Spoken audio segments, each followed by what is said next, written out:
மக்களை காப்போம், தமிழகத்தை மீட்போம் எழுச்சி பயணமாக மதுரை மாவட்டத்திற்கு வருகை தரும் கழக பொதுச் செயலாளர் புரட்சித் தமிழர் மாண்புமிகு எடப்பாடியாரே வருக வருக. இவன் டாக்டர் ப. Saravanan, ex MLA, Madurai.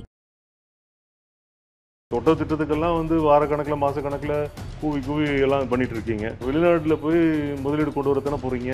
அது சொல்லிட்டு பகிரங்கப்படுத்திட்டே போகலாம்ல. ஏன் போகாம இப்போ போறீங்கன்னா இப்போ உங்களுக்கு ஏதோ தனிப்பட்ட காரணங்களுக்காக போறீங்க. பேர வரைக்கும் ஜெய போட்டுட்டு இருந்தாரு. அவருக்கு போகும்போது ஏதாவது இந்த பொறுப்பு முதலமைச்சர் கொடுத்துருக்கலாம்ல, ஏன் கொடுக்கல? அதையும் யாரையும் நம்பாமல் உங்களோட மகனோட கொடுத்துட்டு போறீங்க.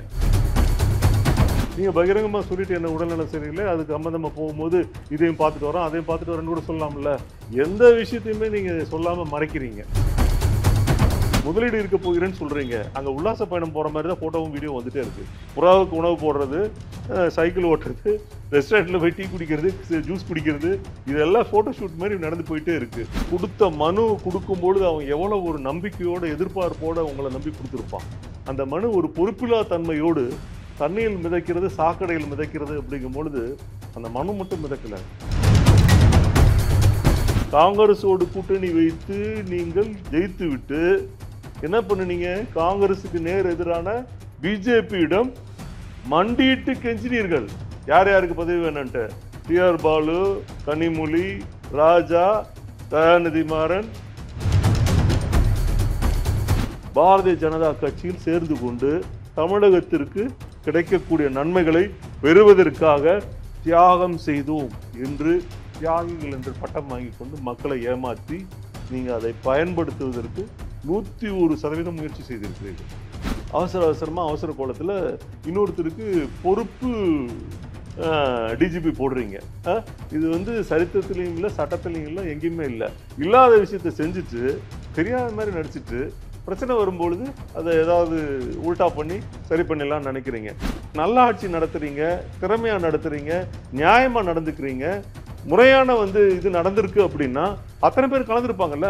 கலந்துக்காம 8 பேர் புறக்கணிக்கிறாங்கன்னா இது உங்களுக்கு ஒரு கேவலமாக தெரியலையா? இந்த துறையை வகிக்கிற முதலமைச்சரை நீ நியாயமற்றவன், அநியாயத்துக்கு சொந்தக்காரன், எங்களுக்கு அநீதி வழங்கப்பட்டுள்ளது என்பதை காவல்துறையில் இருக்கக்கூடிய உயர் பதவியில் இருக்கக்கூடிய அதிகாரிகள் சொல்லாமல் சொல்லவில்லை, சொல்லி செய்து காட்டியிருக்கிறார்கள். நாளை நமது நேயர்களுக்கு வணக்கம். தமிழகத்தினுடைய தற்போதைய அரசியல் குறித்து பேசுவதற்காக அதிமுகவின் செய்தி தொடர்பாளர் திரு ரவிராஜா குலதேவி நம்மோடு இருக்கா, அவர்கிட்ட பேசலாம். வணக்கம் சார். வணக்கம் சார். சிஎம் வெளிநாடுக்கு, அதாவது தமிழகத்துக்கு முதலீடு ஈர்ப்பதற்காக வெளிநாடு பயணம் போயிருக்காரு. இது நிறைய விமர்சனங்களுக்கு உள்ளாயிருக்கு. நீங்கள் எப்படி சார் பார்க்குறீங்க பயணத்தை? சிஎம் வெளிநாடு போகிறது மட்டும் அவசியம் இல்லை. வெளிநாடு போகிறத ரகசியமாக பாதுகாத்து யாருக்கும் தெரியாமல் போகிற அன்னைக்கு காலையில் ரிலீஸ் பண்ணிட்டு போகிற மாதிரி ஒரு சீக்ரெட் பயணம். இவ்வளவு வெளிநாடு முதலீடு இருப்பதற்காக செல்வதை பகிரங்கமாக தெரிவித்து விட்டே போகலாமே. அது கொஞ்சம் மறைக்கணும்னு ஒன்றும் அவசியமே கிடையாது. அப்போது இதில் ஏதோ ஒரு உள்ளடி இருக்குது அப்படிங்கிறத சொல்லாமல் சொல்கிற மாதிரியும் செய்யாமல் செய்கிற மாதிரியும் ஒரு பார்வை நமக்கு வெட்ட வெளிச்சமாக தெரிகிறது. நான் என்ன சொல்கிறேன், முதலீடு இருக்க போகிறேன் என்பதை வெளிப்படை பட்டவர்த்தனமாக சொல்லலாமே. முதலீடு இருக்க போகிறோம்னு சொல்லலாம். அதுக்கு நீங்கள் தொட்ட திட்டத்துக்கெல்லாம் வாரக்கணக்கில் மாதக்கணக்கில் கூவி எல்லாம் பண்ணிகிட்டு இருக்கீங்க. இப்போ நீங்கள் வெளிநாட்டில் போய் முதலீடு கொண்டு வரத்தானே போகிறீங்க. அது சொல்லிட்டு பகிரங்கப்படுத்திட்டே போகலாம்ல. ஏன் போகாமல் இப்போ போகிறீங்கன்னா இப்போ உங்களுக்கு ஏதோ தனிப்பட்ட காரணங்களுக்காக போகிறீங்க அப்படிங்கிறது தெளிவாக தெரியுது. அதுக்கு நீங்கள் மட்டும் போகல, அதிகாரிகள் மட்டும் போகல, ஒட்டுமொத்த குடும்பமே போகுது. சரியா? அது போகிறதுக்கு முன்னால் மகனுக்கு துணை முதலமைச்சர் பதவி கொடுத்து அவர்கிட்ட பொறுப்பு கொடுத்துட்டு நியாய தர்மத்தை சரியாக நிலைநிறுத்திட்டு போயிருக்கீங்க. ஆனால் ஒருத்தர் பாவம் இந்த கட்சியே உயிர் மூச்சாக நினச்சிக்கிட்டு இந்த கட்சிக்காக கிட்டத்தட்ட 50-60 வருடத்தை இழந்துட்டு தன்னுடைய சீனியாரிட்டி மரியாதை மதிப்பெல்லாம் இழந்துட்டு துரைமுருகன் ஒரு எம்ஜிஆரால் வளர்க்கப்பட்டு திமுகவால் தூக்கி பிடிக்கப்பட்டு பேர வரைக்கும் ஜெய போட்டுட்டு இருந்தாரு. அவருக்கு போகும்போது ஏதாவது இந்த பொறுப்பு முதலமைச்சர் கொடுத்துருக்கலாம்ல, ஏன் கொடுக்கல? அப்போ உங்ககிட்ட அந்த நியாய தர்மங்கிறதே கிடையாது. நீங்கள் யாரையும் நம்பலை. இத்தனை வருஷம் உங்களை நம்பி உங்களுக்காக உயிர் மூச்சா அவர் கடைசி வரைக்கும் உழைச்சிட்ருக்காரு. அவர் இருக்கிற காலத்தில் அந்த பதவியை எட்டி பார்க்கணுன்னு ஒரு ஆசை எல்லா மனிதனுக்கும் இயற்கையாக இருக்கும் இல்லையா? அவருக்கும் அந்த ஆசை இருக்கும் இல்லையா? அதை நீங்கள் செஞ்சுருக்கணும் இல்லை நியாயமாக. அவர் என்னங்க எடுத்துகிட்டு ஓடிட போகிறாரா? தமிழ்நாடு வேறு யாருக்கா வித்துற போகிறாரா? இல்லை ஸ்ரீலங்காவுக்கு வித்துற போகிறாரா? அதெல்லாம் ஒன்றும் கிடையாது இல்லையா? அவர் ஏதோ வர வரைக்கும் பொறுப்பு முதலமைச்சர்னு இருந்து தன்னுடைய வாழ்நாளில் அப்படி ஒரு பதவியை அனுபவித்ததாக கூட ஒரு மகிழ்ச்சி ஏற்பட்டிருக்கும். அதையும் யாரையும் நம்பாமல் உங்களோட மகனிடம் கொடுத்துட்டு போகிறீங்க. அப்போது எந்த அளவுக்கு நீங்கள் இவங்களுக்கு விசுவாசமாக இருந்து என்னத்தை வாங்கி கட்டிட்டீங்கன்னு ரொம்ப லேட்டானாலும் இப்போ அது புரிஞ்சுக்கிட்டிங்கன்னா சரி. நீ வரப்போகிறவர்களுக்கும் பின்னால் இருக்கவங்களுக்கும் இதே தான் பதில் இல்லையா? இந்த பதில் தயவுசெய்து இருக்கக்கூடிய மூத்த நிர்வாகிகள் எல்லாம் புரிஞ்சுக்கங்க. பல விஷயங்களுக்கு பல விதமான விளக்கங்கள் கொடுக்குற நீங்கள் இந்த விஷயத்துக்கு ஏன் எந்த விளக்கமும் கொடுக்க மாட்டேறீங்க? அப்போ கட்சிக்குள்ளே சமத்துவம் இருக்கா, இல்லை சமூக நீதி இருக்குதா, இது இருக்குதுன்னா எதுவுமே இல்லை. வாய்ப்பேச்சு தான். வாய்ப்பேச்சில் வல்லவருங்கிற மாதிரி தான் நீங்கள் நிரூபிச்சுட்டு போயிட்டுருக்கீங்க. சரி, ரைட்டு. ஒரு மனிதன் ஒரு பிரச்சனை வருது, இல்லை உடல்நலக் கோளாறு ஏற்படுவது, இதெல்லாம் இயல்பானது, சகஜமானது. எல்லாருமே மனிதர்கள் தானே. நீங்கள் உடல்நலக் கோளாறுக்காக நீங்கள் ஃபாரின் போகிறேன்னா கூட யாரும் ஒன்றும் சொல்ல போகிறது கிடையாது. நீங்கள் பகிரங்கமாக சொல்லிவிட்டு என்ன உடல்நலம் சரியில்லை, அதுக்கு சம்மந்தமாக போகும்போது இதையும் பார்த்துட்டு வரோம் அதையும் பார்த்துட்டு வரேன்னு கூட சொல்லலாம்ல. எந்த விஷயத்தையுமே நீங்கள் சொல்லாமல் மறைக்கிறீங்க. தமிழ்நாட்டுக்கு நீங்கள் முதலமைச்சர் ஆன பொழுது தமிழ்நாட்டினுடைய ஒட்டுமொத்த பொறுப்பு எடுத்துக்கிட்டது மட்டும் இல்லை, உங்களுடைய வாழ்க்கையும் உங்களுடைய நடவடிக்கைகளும் தமிழக மக்களுக்கு வெட்ட வெளிச்சமாக போட்டு காட்ட வேண்டிய ஒரு நல்ல லைட் அடிக்கிற இடத்துல நீங்கள் இருக்கீங்க இல்லையா? அதை நீங்கள் புரிஞ்சுக்கிட்டு நேர்மையாக நடந்துக்கணும். மித்தவங்களையெல்லாம் வெள்ளை அறிக்கை கொடுன்னு கேட்குறீங்களே, வெள்ளை அறிக்கை கொடு. நாங்கள் உங்களை கேட்குறோம், நீங்கள் போகிறதுனுடைய காரணம் வெள்ளை அறிக்கை கொடுங்கன்னு கேட்குறோம். இல்லைன்னா நீங்கள் ஒரு பிரதிநிதியாக, இது பொதுவாக எல்லா கட்சியிலேருந்து ஒரு பிரதிநிதியை கூட்டிகிட்டு போய் உங்களோடய வச்சுக்கிட்டு லைவ் வீடியோ எல்லாத்துக்கும் போடுவீங்களா? இதுக்கும் லைவ் வீடியோ போடுங்க. நீங்கள் எங்கெல்லாம் போகிறீங்க, யாரெல்லாம் பார்க்குறீங்க, என்னெல்லாம் பண்ணுறீங்கன்னு. அப்போ நீங்கள் ஹெல்த்துக்காக போனீங்களா, இல்லை வெல்த்துக்காக போனீங்களா, இல்லை எதுக்காக போனீங்கன்னு விஷயம் எல்லாருக்கும் தெரிஞ்சிடும்ல. எத்தனை நாள் தான் நீங்கள் தமிழக மக்களை முட்டாளாக்க வேண்டும் என்று நினைத்து அதையே ஒரு வேலையாக செய்து கொண்டு மக்களை மீண்டும் மீண்டும் நீங்கள் முட்டாளாக்கி கொண்டு இருப்பீர்கள்? இல்லை, அப்போ கூட ஒரு என்ன சொன்னாங்கன்னா, ஒரு எடப்பாடி பழனிசாமியோட பயணம் பாதி என்னோட பயணம் இருக்காது, அதிக முதலீடுகளை கொண்டு வருவேன்ற மாதிரியான சொல்லியிருக்காங்க. ஏங்க, எடப்பாடி பழனிசாமி போனது தமிழ்நாட்டு மக்களுக்காக, தமிழ்நாட்டு வளர்ச்சிக்காக போனாருங்க. அவருடைய பயணம் மாதிரி கண்டிப்பாக இவருடைய பயணம் இருக்காது. இவர் குடும்பத்தெல்லாம் கூட்டிகிட்டு போகிறாரு, மொத்த குடும்பத்தையும் கூட்டிகிட்டு போய் ஹெல்த் இஷ்யூஸையும் கிளியர் பண்ணிவிட்டு டாக்டர்கள் கொடுத்துருக்க எச்சரிக்கையை டயத்துக்குள்ளே தானே போயிருக்காரு. அவருக்குள்ள ரகசியமாக பாதுகாக்கப்பட்டு அந்த பயணத்தை அவளை பொத்தி பாதுகாத்தீங்களா? எதுக்கு அப்படி பொத்தி பாதுகாக்கணும்? அரசு முறை பயணம் தானே. அதுக்கு எல்லா பக்கம் பேனர் வச்சிருக்கலாம்ல. வெளிநாட்டில் முதலீடு இருக்க போகிறதுக்காக நான் போகிறேன் உங்களுடைய ஸ்டாலின் அந்த இதில் எல்லாம் போடுறீங்கல்ல, அது மாதிரி இதுவும் போட வேண்டியது தானே. ஏன் போட மாட்டேறீங்க? அப்போ எதையோ ஒன்று மறைக்கிறதுக்கு முயற்சி பண்ணுறீங்க. நீங்கள் எங்களிடமிருந்து மறைக்க வேண்டும் என்று நினைக்கிற தகவல் உடனுக்குடன் எங்களுக்கு சேர்ந்துடும்.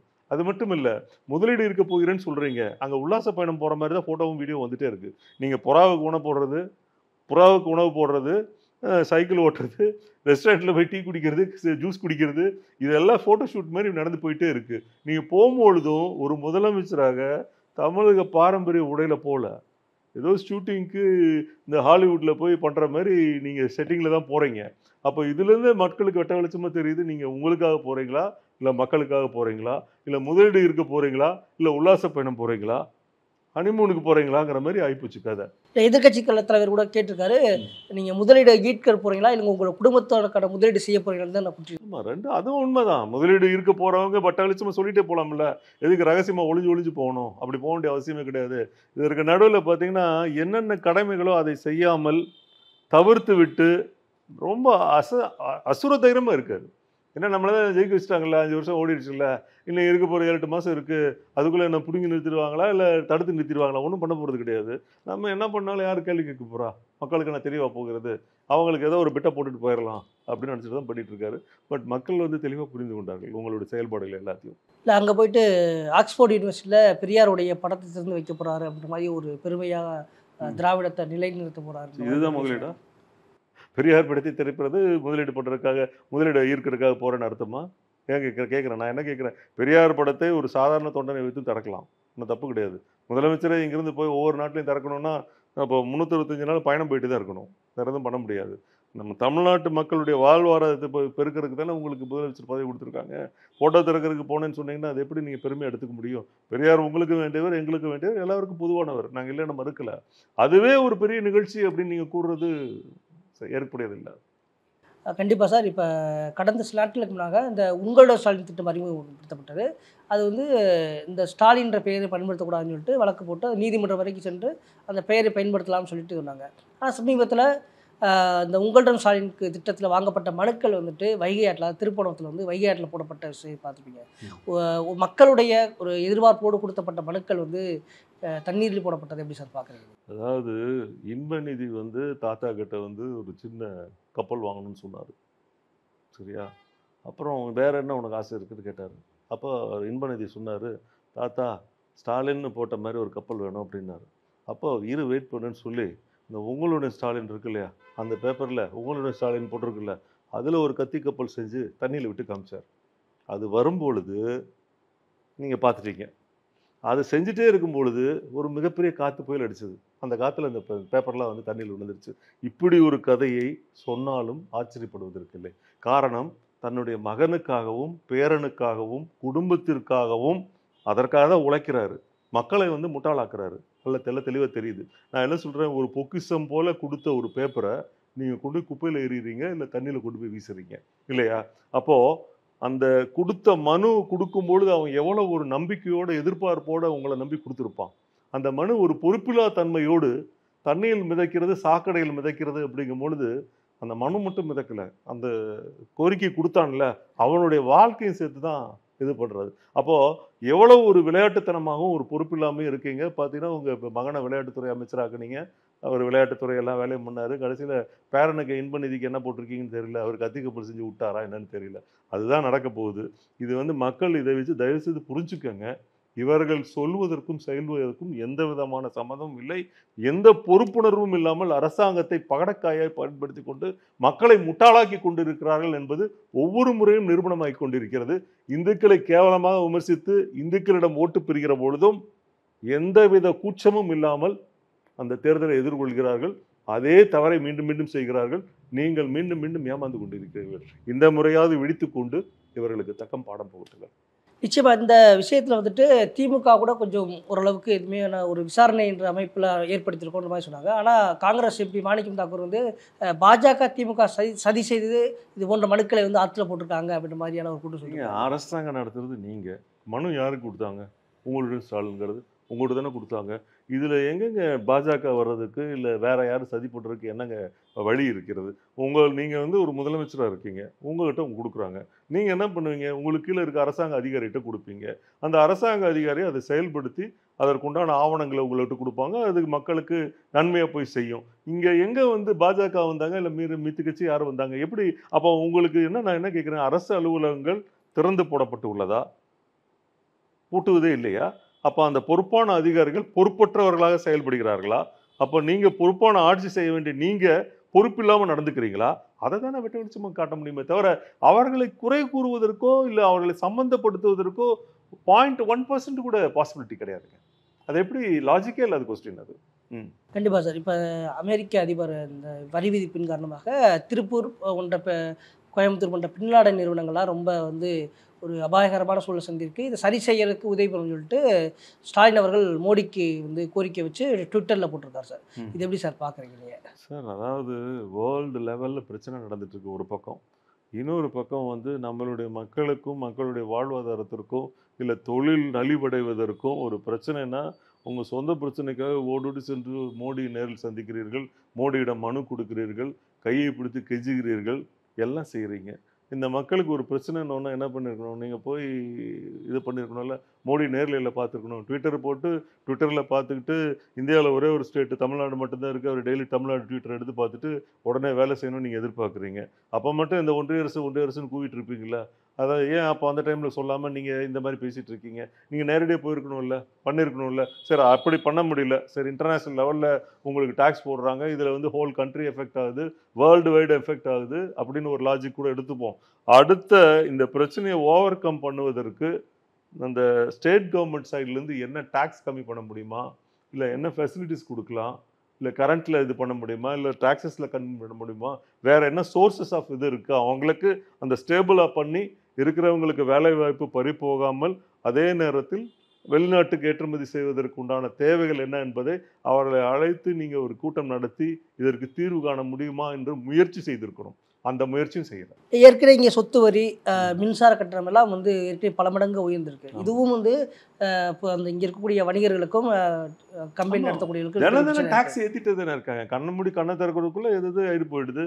கடைசியில் பார்த்தீங்கன்னா வாழ்றது வந்து இந்த டாக்ஸை கட்டிட்டு சாப்பிட்டுட்டு கண்ணை முழிச்சு பார்க்கறதுக்குள்ள திருப்பி அடுத்த மாதம் வந்துடுது, திருப்பியும் அடுத்த டாக்ஸ் வந்துடுது. இது ரொட்டீனா, அதாவது பெய்டு லேபருங்கிறது போய் இப்போ ஸ்லேவ் மாதிரி ஆகிட்டோம். Slave to the government. We are working for the government to run the show. அதுக்கு வந்து உழைக்கணும், உழைக்கிறத கொண்டு போய் கவர்மெண்ட்டு கொடுக்கணும், கவர்மெண்ட் ரன் ஆகும், மீண்டும் உழைக்கணும், இது தயார் வரைக்கும் உழைச்சிட்டே இருக்கணும். இப்படி தான் போயிட்டு இருக்கு. இல்லை இப்போ அவங்கள வந்து மேம்படுத்துவதற்கு வெறும் மத்திய அரசு மட்டுமே உதவி செஞ்சால் மட்டும் போதும்னு நினைக்கிறீங்களா? இல்லை, ஸ்டேட் கவர்மெண்ட்டோட பார்ட் என்ன பண்ணணுங்கிறத அவங்க ரியலைஸ் பண்ணி திங்க் பண்ணி அவங்களுக்கு எல்லாரையும் கூப்பிட்டு மீட்டிங் போட்டு எந்த வகையில் ஹெல்ப் பண்ணி அதை ஸ்டேபிள் பண்ண முடியும் அப்படிங்கிறத வந்து இவர்கள் தானே இனிஷியேட்டிவ் எடுத்து பண்ணணும். வேற யார் எடுத்துட்டு பண்ணுவாங்க? அவங்க தானே ஷோ ரன் பண்ணிட்டு இருக்காங்க. வேற யாரை போய் நம்ம ரெஸ்பான்சிபிலிட்டின்னு கேட்கறக்கு வழியே இல்லையே. இல்லை இப்போ ஏற்கனவே கிட்டத்தட்ட பல மடங்கு வந்து மின்சார கட்டணம் உயர்ந்திருக்கு, சொத்து வரி உயர்ந்திருக்கு, அதாவது பல்வேறு டேக்ஸ்கெல்லாம் வந்து போட்டிருக்காங்க. இப்போ அதை குறைப்பதற்கான எந்த நடவடிக்கையும் எடுக்காமல் மத்திய அரசை மட்டுமே குறை சொல்றதை எப்படி பார்க்குறேன்? இவங்க எலெக்ஷன் வரும்பொழுது வாக்குறுதிகள் கொடுக்குறாங்க. நான் பெட்ரோலுக்கு வந்து இது குறைக்கிறேன், டீசலுக்கு குறைக்கிறேன், அதை பண்ணுறேன், இதை பண்ணுறேன்னு எல்லாம் சொல்கிறாங்க. பார்ப்பதற்கு கேட்பதற்கு மகிழ்ச்சியாக இருக்கிறது. ஆனால் நடைமுறைப்படுத்துவதற்கு வாய்ப்பு இருக்கிறதா இல்லையா என்று தெரிந்துதான் அந்த வாக்குறுதிகளை அளிக்க வேண்டும். வாக்குறுதிகளை அளிப்பது ரொம்ப சுலபம், அதை நடைமுறைப்படுத்துவதும் செயல்படுத்துவதும் மிக கடினம். ஏன்னா ஒவ்வொரு டாக்ஸில் இருந்து தான் வந்து ரெவென்யூ ஜென்ரேட் பண்ணி அந்த கவர்மெண்ட் ரன் பண்ணுறோம். whether the government is running or not, we have to pay the salary every 30 days once on 1st. 1ஆம் தேதி வந்து எது விழுதோ இல்லையோ இது மீட்டர் விழுந்துடும். இத்தனாயிரம் கோடி வந்து நீ டாக்ஸ் இவங்களுக்கு சேலரி கொடுக்கணும், மீதி இருக்கிற லேபர்ஸை வந்து சர்வை பண்ண வைக்கணும். அப்படின்னா இந்த மெஷின் ஒழுங்காக ரன் ஆகணும்னா அதுக்கு தேவையான ஃபியூவலுங்கிற சேலரியை எவ்ரி 30 days ஒன்ஸ் வந்து நீங்கள் பம்பிங் பண்ணி ஆகணும். அது எங்கிருந்து ஜென்ரேட் பண்ணுவீங்கன்னா இந்த டாக்ஸஸ் மூலிமா தான் ஜென்ரேட் பண்ணுவீங்க இல்லையா? அப்போ அந்த டாக்ஸஸ் மூலிமா ஜென்ரேட் பண்ணுற விஷயத்த நீங்கள் எங்கேயாவது ஸ்டக் பண்ணாலோ இல்லை மேனிப்புலேட் பண்ணாலோ the whole cycle will get stuck இல்லையா? அப்போ வந்து வருமானம் வராது, செலவு வந்து கொண்டே இருக்கும். அந்த செலவை சமாளிப்பதற்கு தேவையான நிதி அங்கே இருக்காது. நிதி ஆதாரம் இல்லாமல் மீண்டும் மீண்டும் நீங்கள் அந்த நிதி ஆதாரத்தை சரி பண்ணுவதற்காக கடன் பெற்று அதை சரி செய்து மீண்டும் இயக்கி மீண்டும் கடன் பெற்று அதை தான் பண்ணுறீங்களே தவிர ஜென்ரேட் பண்ணுறதுக்கு உண்டான வேலை எதுவுமே நீங்கள் பண்ணலை. அப்போ வந்து the total calculation failure in ruling government. உங்களுக்கு அதை செயல்படுத்த தெரியவில்லை, ஆக்கப்பூர்வமாக சிந்திக்கவில்லை, செயலற்ற அரசாக இருக்கிறது. அண்ணன் அவர்கள் அடிக்கடி கூறுவதை போல பொம்மை முதல்வர்னு கூறுறாரு. பொம்மை முதல்வர்னா பொம்மை முதல்வருக்கு சுயமாக சிந்திக்கிற சக்தியோ செயல்படக்கூடிய சக்தியோ இருப்பதற்குண்டான வாய்ப்பு இல்லை. அது டியூரோசெல் பேட்டரி போட்டால் அந்த பேட்டரி இருக்கிற வரைக்கும் ரோபோ மாதிரி போயிட்டே இருக்கும். பேட்டரி டவுன் ஆச்சுன்னா ஆகிடும், பேட்டரி முடிஞ்சிச்சுன்னா நின்று போயிடும். அதே கதை தான் இவங்க கதை. நிச்சயமாக சார். இப்போ ஏற்கனவே வந்துட்டு எதிர்கட்சி தலைவர் என்ன சொல்லியிருக்காருன்னா, மூப்பனார் வந்து பிரதமருடைய வாய்ப்பு இருந்துச்சு, அதை வந்து கருணாநிதி வந்து தடுத்தார். இப்போ வந்து சிபி ராதாகிருஷ்ணன் வந்து துணை ஜனாதிபதி ஆகக்கூடிய வாய்ப்பை வந்து திமுக தடுக்குது அப்படின்னு ஒரு குற்றச்சாட்டு வச்சுருக்காரு. கண்டிப்பாக நான் என்ன சொல்கிறேன், நம்ம தமிழ்நாட்டிலிருந்து ஒரு நபர் வந்து தேர்ந்தெடுக்கப்பட்டு துணை ஜனாதிபதி ஆகிறார் என்றால் நாம் பெருமைப்படக்கூடிய விஷயம். எல்லா நாளும் எல்லாருக்கும் எல்லா நேரத்திலும் அந்த வாய்ப்பு வருமா என்று கேட்டால் நிச்சயமாக ஒரு $100 million கொஸ்டின்ஸ் தான். $100 இந்த கொஸ்டின் தான். அதாவது $1 million கொஸ்டின் எப்படின்னா, இது எல்லா நேரத்திலும் எல்லாருக்கும் அந்த சந்தர்ப்பம் வருவதற்கு வாய்ப்பே இல்லை. மறுபடியும் தமிழர் ஒருத்தர் கிடைக்கும் வருவாரான் அப்படின்னு பார்த்தீங்கன்னா வாய்ப்பே இல்லை. அப்போது அது மாதிரி ஒரு சூழல் வரும்பொழுது வெறுப்புகளை எல்லாம் ஒதுக்கி வைத்து விட்டு என்ன ஒரே ஒரு குறிக்கோள் நம்ம என்ன நினைக்கணும், நம்ம தமிழ்நாட்டில் பிறந்து விழுந்த ஒருத்தர் துணை ஜனாதிபதியாக ஆகணும், அதன் மூலமாக தமிழ் சமுதாயம் பெருமை கொள்ள வேண்டும் இல்லையா? அந்த நபரை தூக்கி பிடித்து உச்சிக்கு முகர்ந்து இது பண்ணணும்னு நினைக்கணும். அதை விட்டுட்டு அங்கேயும் கீழ்த்தரமான அரசியல் பண்ணுறீங்க. என்ன சொல்கிறேன், இப்போ சிபி ராதாகிருஷ்ணனுக்கும் உங்களுக்கும் தொடர்பு இல்லையா? உங்களுக்கு அவர் யாருன்னே தெரியாதா? என்ன கனெக்ஷன் எதுவுமே கிடையாதா? அப்படிலாம் நீங்கள் சொல்ல முடியுமா? சொல்லுவதற்கு தயாரா? ஏன் சொல்ல முடியுமான்னு கேள்வி கேட்குறேன்னா அதுக்கு 1000 காரணங்கள் இருக்கிறது. அதை நான் மனதில் வைத்து கொண்டு கேட்குறேன். அந்த சம்பந்தப்பட்ட முதலமைச்சருக்கும் தெரியும். சரியா? அப்போது பிஜேபியோட அலைன்ஸே நீங்க போடாதவங்களா, இல்ல அவங்களோட பங்கு பெற்று செயல்படாத ஒரு அமைச்சரை வந்து நீங்க இதுல வென்டிலேட்டர்ல வச்சுக்கிட்டு பதவி வச்சுக்கிட்டு எவ்வளவு ஒரு கீழ்த்தரமான அரசியல் பண்ணுனீங்க? அப்போலோ ஹாஸ்பிட்டல்ல வச்சுக்கிட்டு அவங்க பங்கு பிரிச்சு முடிக்கிற வரைக்கும் அவரை வென்டிலேட்டர்ல போட்டுக்கிட்டு அந்த வென்டிலேட்டர்ல இருக்கும் நபருக்கு பதவியும் வைத்துக்கொண்டு நீங்க சீன் போட்டுட்டு இருந்தீங்க. இதெல்லாம் நான் என்ன கேட்கிறேன், அவரே இயங்க முடியாம வென்டிலேட்டர்ல இருக்காரு. வென்டிலேட்டர்ல இருக்கிறவருக்கு எதுக்கு அமைச்சர் பதவி? எவ்வளோ டார்ச்சர் பண்ணீங்க? உங்களை எல்லாம் பார்த்து அவங்க பயந்து அடிச்சு ஓடுறதுக்கு காரணம், உங்களோட கூட்டணி சேர்ந்தால் அந்த ஒட்டுமொத்த இந்திய அரசாங்கத்தையே நீங்கள் நாசம் செய்து விடுவீர்கள் என்ற காரணத்தினால தான் ஒரு தீய சக்தின்னு எம்ஜிஆர் சொன்னது கரெக்டு, அது ஜெயலலிதா அம்மா சொன்னது கரெக்டு, இப்போ நாங்கள் சொல்றது கரெக்டு அப்படிங்கிற அலர்ட்ல தான் போன முறை கூட நீங்கள் 40 பேர் ஜெயிச்சிங்க, எல்லாம் பண்ணுனீங்க. உங்களை யாராவது சீட்னாங்களா, கூப்பிட்டாங்களா? இப்போ கூட ஸ்டார்ட் ஆச்சு. இப்போ அவங்களோட எண்ணிக்கையில் குறைவாச்சு. சந்திரபாபு நாயுடு, நிதிஷ்குமார் கூப்பிட்டாங்கல்ல, ஏன் உங்களை கூப்பிடல, ஏன் உங்களை மதிக்கல? ஆனால் நீங்கள் என்ன பண்ணீங்க, அங்கே போய் காத்துட்டு இருந்து நமக்கு அந்த வாய்ப்பு கிடைக்குமான்னு நினச்சி காத்துட்டு ஏங்கிட்டு இருந்தீங்க. நீங்கள் அதோடு நிற்கல, காங்கிரஸோடு கூட்டணி வைத்து நீங்கள் ஜெயித்து விட்டு என்ன பண்ணுனீங்க, காங்கிரஸுக்கு நேர் எதிரான பிஜேபியிடம் மண்டியிட்டு கெஞ்சினீர்கள். யார் யாருக்கு பதவி வேணும்ன்ட்டு, டிஆர் பாலு, கனிமொழி, ராஜா, தயாநிதி மாறன், இன்னும் சிலருக்கு பதவி வேணும்னு நீங்கள் போய் கெஞ்சினீங்க. கெஞ்சி பேச்சுவார்த்தை நடத்தி இவர்களை தூது அனுப்பி எல்லா விதமான முயற்சிகளையும் நீங்கள் மேற்கொண்டீங்க. ஒருவேளை அவர்கள் தலையசித்திருந்தால் நீங்கள் நிச்சயமாக கூட்டணி என்பது தேர்தலுக்கு மட்டும்தான், தேர்தலில் முடிவு அறிவிக்கப்பட்டவுடன் அந்த கூட்டணி முடிவு பெற்றது, அதற்கும் அந்த கூட்டணிக்கும் சம்பந்தம் இல்லை என்ற புதுவிதமான விளக்கத்தை நீங்கள் கொடுத்து விட்டு என்ன சென்றிருப்பீங்க, அரசியல் காரணங்களுக்காக தமிழகத்தினுடைய வளர்ச்சியை மனதில் கொண்டு நாங்கள் எடுத்த முடிவை மாற்றி அமைத்து கொண்டு பாரதிய ஜனதா கட்சியில் சேர்ந்து கொண்டு தமிழகத்திற்கு கிடைக்கக்கூடிய நன்மைகளை பெறுவதற்காக தியாகம் செய்தோம் என்று தியாகிகள் என்று பட்டம் வாங்கி கொண்டு மக்களை ஏமாற்றி நீங்கள் அதை பயன்படுத்துவதற்கு 101% முயற்சி செய்திருக்கிறீர்கள்.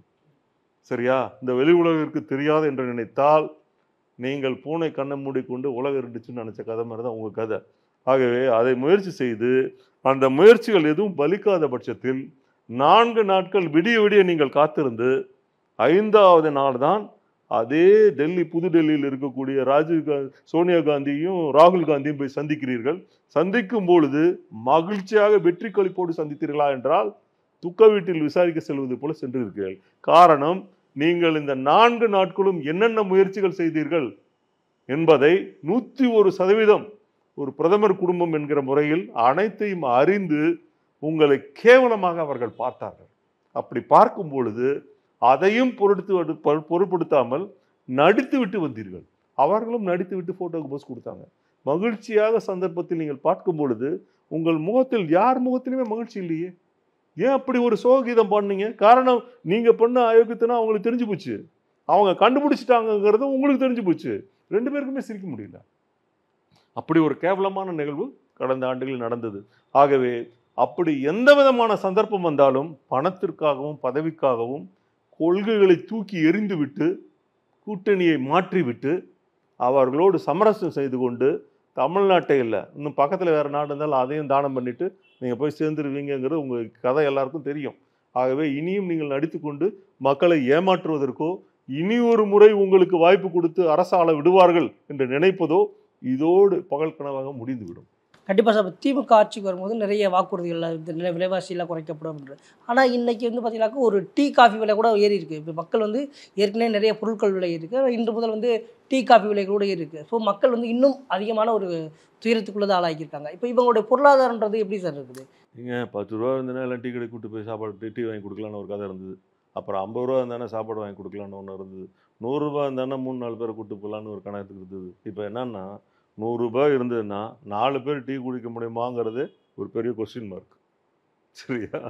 அந்த நிலைமைக்கு ஆளாயிடுச்சு. அப்போ குறைஞ்சபட்சம் 100 ரூபாய் இருந்தால் டீ மட்டும்தான் குடிக்கிறதுக்கு அதிகபட்ச வாய்ப்பு இல்லையா? இதனால் லேபர் ஓரியன்ட் பீப்புள் எல்லாருமே அவங்க ஏர்ன் பண்ணுற காசில் ஒரு ரெஃப்ரெஷ் பண்ணுறதுக்கு கூட ஒரு மிகப்பெரிய தொகையை கொடுக்க வேண்டிய ஒரு இக்கட்டான நிலை மாதிரி. இப்போ நம்மலாம் இங்கே 5 ரூபாய்க்கு டீ குடிச்சோம்னா நீங்கள் போய் ஸ்ரீலங்காலேயோ இல்லை மலேசியாலேயோ சிங்கப்பூர்லேயோ கேட்டிங்கன்னா அவன் 30 ரூபான்னு சொல்லிட்டு இருந்தான் அது ஒரு காலத்தில், இல்லையா? இப்போது இங்கேயே மலேசியாவில் டீ குடிக்கிற மாதிரி சிங்கப்பூரில் டீ குடிக்கிற மாதிரி நிலைமை வந்து ஆளாயிடுச்சு. இன்னும் இப்படியே போயிட்டு இருந்ததுன்னா மக்களுடைய வாழ்வாதாரம் மிகப்பெரிய கேள்விக்குறி தான் வரும். கண்டிப்பாக சார். இப்போ தமிழகத்தில் வந்து தனியார் பள்ளி, அதாவது அரசு பள்ளி படிக்கக்கூடிய மாணவர்களை காட்டிலும் தனியார் பள்ளிகளுடைய படிக்கக்கூடிய மாணவர்களுடைய எண்ணிக்கை அதிகமாச்சு.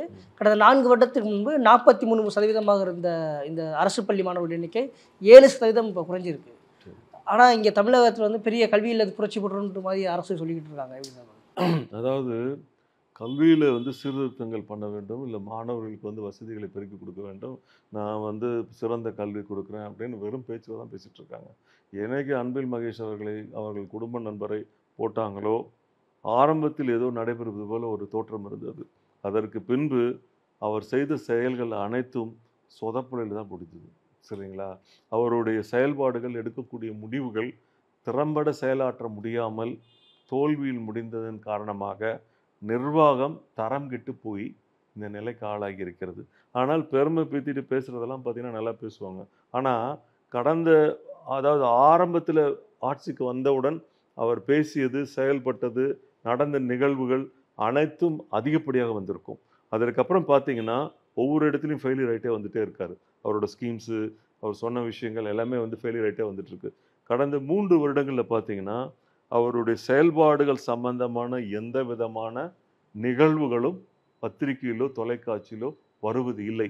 அப்போ அவங்களால என்ன அறிவுறுத்தப்பட்டு இருக்குன்னா, உனக்கு பதவி கொடுக்கப்பட்டது, அந்த பதவியை பாதுகாத்துக்கொள், உன்னுடைய செயல்பாடுகள் சரிப்பட்டு வருவது போல தெரியவில்லை, உன்னுடைய செயல்பாடுகளை நிறுத்தி கொண்டு அது போகும் போட்டுக்கே போகட்டும், நீ பேருக்கு அமைச்சராக இருந்துக்கோ.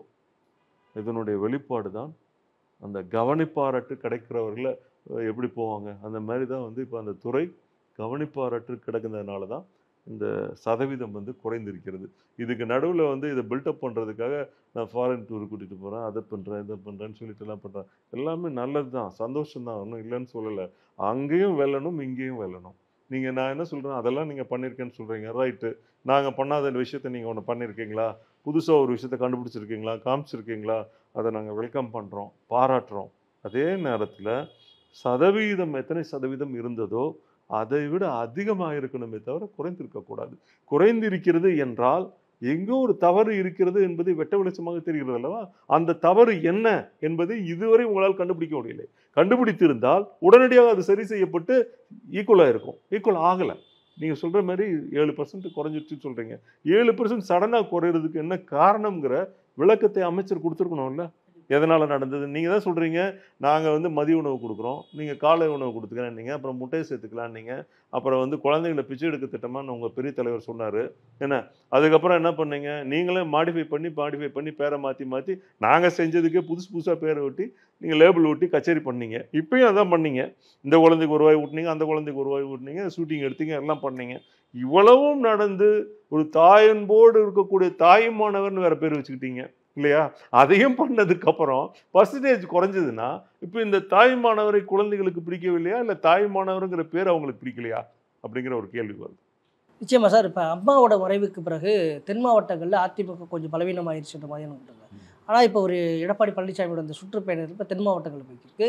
எந்த அளவுக்கு வரவேற்பு சார்? எந்த அளவுக்கு அதிமுக தென் மாவட்டங்கள் வலுப்படைஞ்சிருக்கு? அண்ணா திராவிட முன்னேற்ற கழகத்தை பொறுத்தவரை ஜாதி, மத, இன, மொழி, நிற வேறுபாடு என்ற பேச்சுக்கு இடமே இல்லை.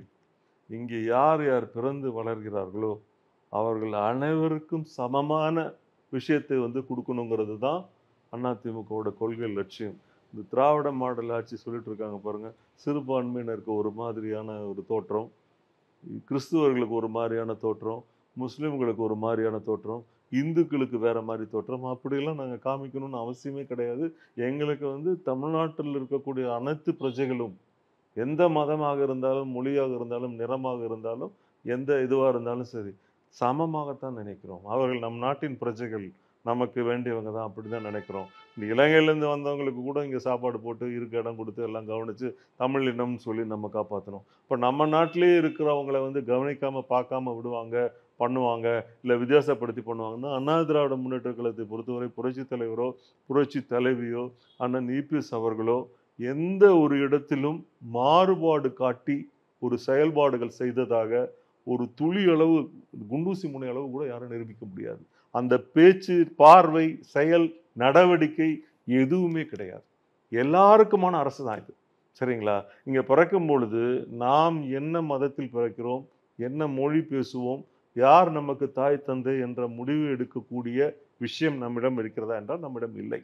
நாம் பிறந்து வளர்ந்ததுக்கு அப்புறம் தான் நம்ம தெரியும் நம்ம என்ன மொழி, நம்ம யார் அப்பா யார் அம்மா, நம்ம எந்த தேசத்தில் பிறந்திருக்கோம், என்ன ஜாதியில் பிறந்திருக்கோம், கலராக பிறந்திருக்கோமா கருப்பாக பிறந்திருக்கோம், இதெல்லாம் வந்து முடிவு செய்கிற அதிகாரம் நம்மளிடம் இல்லை.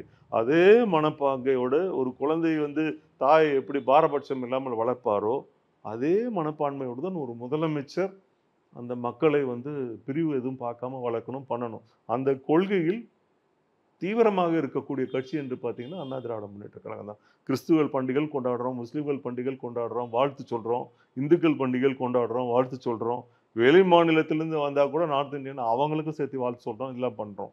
நம்ம இந்தியராக நினைக்கிறோம், அதே நேரத்தில் சக மனிதனாக நினைக்கிறோம். இந்த பாகுபாடு எங்கே காட்டப்படுதுன்னா திராவிட கட்சிகள் தான். கிறிஸ்மஸுக்கு கொண்டாடுவோம், முஸ்லீமுக்கு உள்ள பண்டிகைகளை கொண்டாடுவோம், இந்துக்கள் பண்டிகைக்கு அவருக்கு விருப்பம் இருந்துன்னா ஒன்று வச்சுக்கிட்டு அதுக்கு சொல்லுவார், இல்லைன்னா எதுக்கும் சொல்ல மாட்டார்.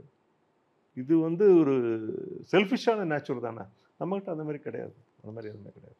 சார், தமிழகத்தில் வந்து டிஜிபி வந்து சங்கர்ஜிவால் வந்து பதவிக்காலம் முடிஞ்சு இப்போ பொறுப்பு டிஜிபி வந்து நியமிச்சிருக்காங்க.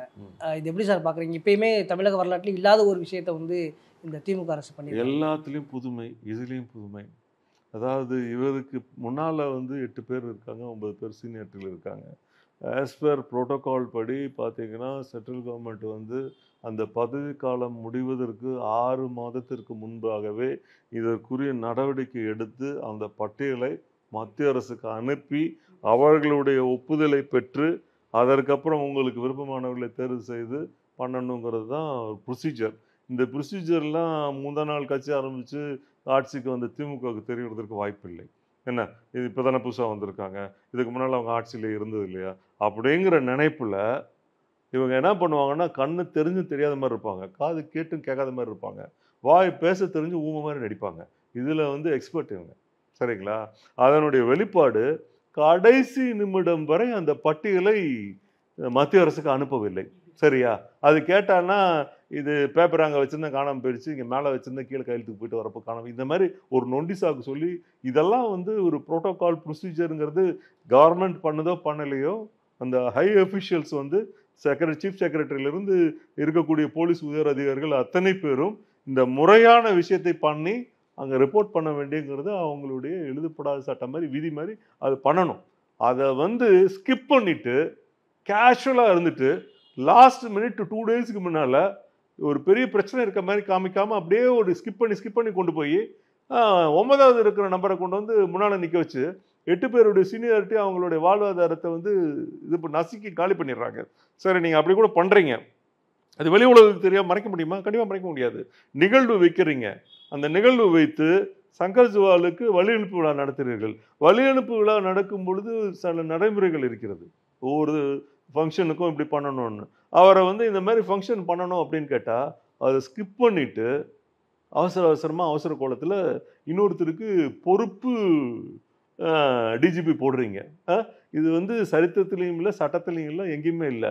இல்லாத விஷயத்தை செஞ்சுட்டு தெரியாத மாதிரி நடிச்சுட்டு பிரச்சனை வரும்பொழுது அதை ஏதாவது உல்டா பண்ணி சரி பண்ணிடலாம்னு நினைக்கிறீங்க. இதை விட ஒரு கேவலமான நிகழ்வு, இந்த துறைக்கு முதலமைச்சர் தான் வந்து அமைச்சர் இல்லையா? முதலமைச்சர் அந்த நிகழ்வு நடக்கும் பொழுது நாட்டிலே இல்லை வெளிநாடு போயிடுறாரு. அவர் இருக்கும்போது அதை பண்ணாமல் அவர் என்னமோ போனதுக்கப்புறம் தெரியாமல் நடந்துட்ட மாதிரி ஒரு எஸ்கேபிசம் பண்ணுறதுக்கு பண்ணாரா இல்லை எதுக்கு பண்ணாருன்னு தெரியல. அது வரைக்கும் அந்த நிகழ்வை நடத்தலை. இதை விட இன்னும் கேவலமான விஷயம், அதற்கு மேலே இருக்கக்கூடிய அதிகாரிகள் 8 பேர் அவர் ஸ்கிப் பண்ணிட்டு பண்ணுறாரு இல்லையா, அந்த 8 அதிகாரிகளும் அந்த நிகழ்வில் கலந்துக்கல. நான் என்ன சொல்கிறேன், நியாயம் நடைபெறுகிறது, கரெக்டான விஷயம் நடக்குதுன்னா எல்லாரும் கலந்துருக்கணும்ல. ஏன் 8 பேர் கலந்துக்கல? அது புரோட்டோகால் படி நீ எல்லாரும் வந்திருக்கணும்ல, ஏன் வரல? அப்போ நீங்கள் நல்ல ஆட்சி நடத்துறீங்க, திறமையாக நடத்துறீங்க, நியாயமாக நடந்துக்கிறீங்க, முறையான இது நடந்திருக்கு அப்படின்னா அத்தனை பேர் கலந்துருப்பாங்கல்ல. கலந்துக்காம 8 பேர் புறக்கணிக்கிறாங்கன்னா இது உங்களுக்கு ஒரு கேவலமா தெரியலையா? உங்களுக்கு மட்டும் கேவலம் இல்லை, இந்த துறையை வகிக்கிற முதலமைச்சரை நீ நியாயமற்றவன், அநியாயத்துக்கு சொந்தக்காரன், எங்களுக்கு அநீதி வழங்கப்பட்டுள்ளது என்பதை காவல்துறையில் இருக்கக்கூடிய உயர் பதவியில் இருக்கக்கூடிய அதிகாரிகள் சொல்லாமல் சொல்லவில்லை, சொல்லி செய்து காட்டியிருக்கிறார்கள். தங்களுடைய எதிர்ப்பை நேரடியாக செய்து காட்டியிருக்கிறார்கள். இந்த கேவலத்திற்கு நீங்கள் அந்த துறையிலிருந்து விலகி வேற ஒருத்தருக்கு அந்த துறையை கொடுக்கணும். உங்களால் செயல்படுத்த முடியல, செய்ய முடியல, உங்களை எதிர்க்கிறார்கள் என்றால் நாளை வரப்போகிற தேர்தலில் நீங்கள் அவர்களை எப்படி எதிர்கொள்ளப் போகிறீர்கள்? நீங்கள் நினைக்கிறது வரப்போகிற தேர்தலில் இவங்கெல்லாம் நமக்கு உதவ மாட்டாங்க, நம்மளுக்கு எதிராக நடப்பாங்க அப்படிங்கிற ஒரு புத்திசாலித்தனத்தை வச்சுக்கிட்டு நீங்கள் இவங்களை காலி பண்ணிட்டு இன்னொருத்தர் பின்னால் இருக்கிறவர் கொண்டு வரணும் நீங்கள் நினைக்கிறீங்க. அது சட்டத்துக்கு முறையானது இல்லை, உடன்பாடு இல்லைன்னு சொல்கிறாங்க. அப்போது நேரடியாகவே நீங்கள் 8 பேரை பாய்ச்சிடுறீங்க. அந்த 8 பேரும் நீங்கள் ஒன்றும் வீட்டுக்கு அனுப்பிட முடியாது, அவங்க வேலையில் தான் இருப்பாங்க. உங்கள் கவர்மெண்ட் வேணால் 6 மாதத்தில் முடிஞ்சிடும். அந்த 8 பேர் உங்களுக்கு எதிராக செயல்படுவாங்களா, ஆதரவாக செயல்படுவாங்களா, இல்லை என்ன பண்ணுவாங்கங்கிறத உங்களால் டிசைட் பண்ண முடியுமா? டிசைட் பண்ண முடியாது. உங்கள் சொந்த செலவில் நீங்கள் சூனியம் வச்சுக்கிட்டீங்க. அதற்குண்டான பலனை, ஒருவர் மூலமாக கிடைக்கக்கூடிய பலனை 8 பேர் மூலியமாக எதிர்ப்பாக உங்களுக்கு திரும்பி இருக்கிறது. அதை விரைவில் கண்கூடாக நீங்கள் காணப்போகிறீர்கள். நிச்சயமா சார், உங்களுடைய நேரத்தை ஒதுக்கி உங்களோட கருத்துக்களை பகிர்ந்ததுக்கு ரொம்ப நன்றி. நன்றி நன்றி. மக்களை காப்போம், தமிழகத்தை மீட்போம் எழுச்சி பயணமாக மதுரை மாவட்டத்திற்கு வருகை தரும் கழக பொதுச் செயலாளர் புரட்சித் தமிழர் மாண்புமிகு எடப்பாடியாரே வருக வருக. இவன் டாக்டர் ப. Saravanan, X MLA, Madurai.